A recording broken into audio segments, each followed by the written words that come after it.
Ceo život sam u muzici, uvijek me zanimao taj show i kad sam bio klinac isto sam montirao neke spotove, nešto se ložio na to. A svistio sam da je gazda kao dobrog raspoloženja, dobrog provoda, dobre energije, razumiješ? A kao klinac sam se mnogo ložio na hip-hop, na crnu muziku generalno. I uvijek mi je bilo smešno kako su crni reperi nazivaju sebe, Master P, B.I.G. uvijek su dodavali te neke velike stvari uz ime i onda mi je bilo smešno na domaći način kao Gazda Paja, uvijek zamisliš nekog vlasnika kafane na Ibarskoj magistrali, debelog ćelovog lika, a dođe jedan mršavi, visoki baja.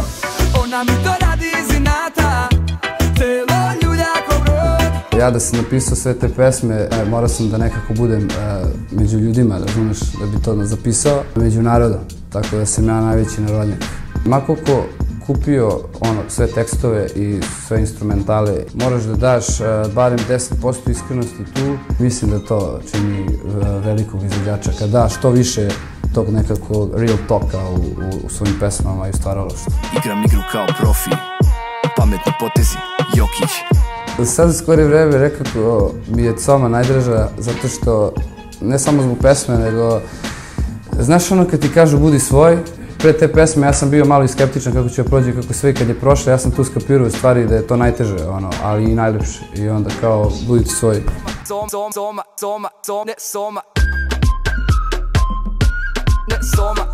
Super mi je to eksperimentisanje sa hip-hopom u svim mogućim žanrovima, pa i u grajmu.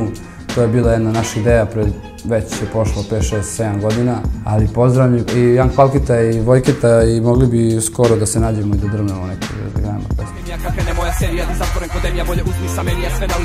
Najlakše sam zato što nemaš neki pritisak, a ja sam dosta pokušao, ali sam takva lajsna, svi živi su mislimo i za saradnju, baš svi živi i želim svima, evo sad, pošto dajem intervju ovako, javno da se izvinim što nisam ažuran s tim, ali ja volim da stvari budu spontane i da se to desi, razumeš, iz nekog ludog tripa i trenutka. Znaju ovi s kojima sam radio o čemu pričam. A hteo bi bar malo samo ja s tobom da zablejim. Ljudi najviše veruju hip-hop rap izvođačima, trap izvođačima, kako god ih nazovi. Zašto se ta kultura toliko održala? Zato što sam malo pripričao, ima dosta doze iskrenosti i real talka. Ali vremenom se promenio i dosta se sad brendira ta muzika, ali i pored toga ima sjajne muzike na sceni. Bio bi neki video, montaža ili neki scenarij ili nešto, baš gotivim mi filmove i volim ceo taj vizualni moment. Imam, ja mislim, i dobro u ovoj oko sad. Uzmem platu, puknem, kupim zlatni lanac. Pred nastup uvijek ludilo, haos, teram sve u tri. Ta neka pozitivna trema, neki šok. I onda izađem i nekako kao da sam kući, nevjerovatno. Da se dešava pre toga koji nervozni lik, a kad izađem kao, vidi ga batica ga.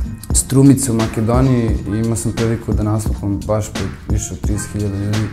I bio je šok kad sam izletao i kad su krenule čeke, nisam doživeo.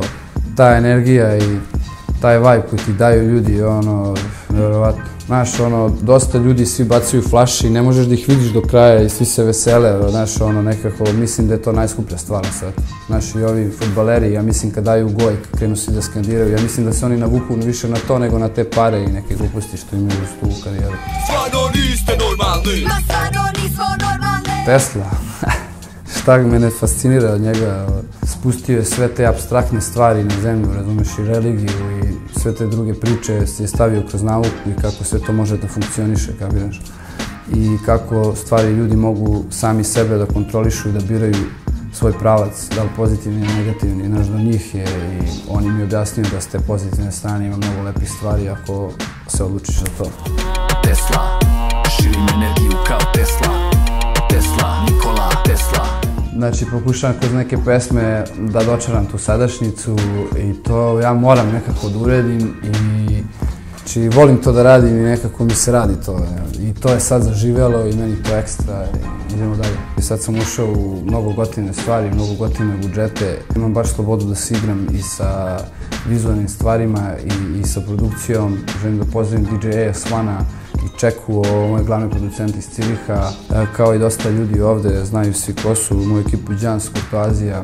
Uopšte nisi laka, jesi malo loka, sviđaš mi se takva. Spremam jedan totalno veliki haos, mislim da će promeni igricu mainstreama, ili će barem da skrene pažnju, jer čini mi se da današnji mainstream nije ništa novo dao.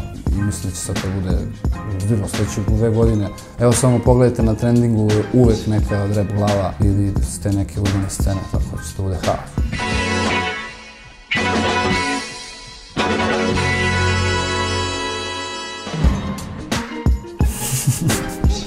Hamburger. Čaj. A ne, slatko što ti još. Znaš da nigde ne idem, ono. Dikte. Žestina. Crnke. Instagram. Leto. Gledam filmove. A imam neku želju ludu da odem u Brazil, nemam pojma zašto, znači trip mi je Brazil, vidim te plaži i malo se prošetam kroz one favele, izgledam mi skroz ludo. Te nasmejem.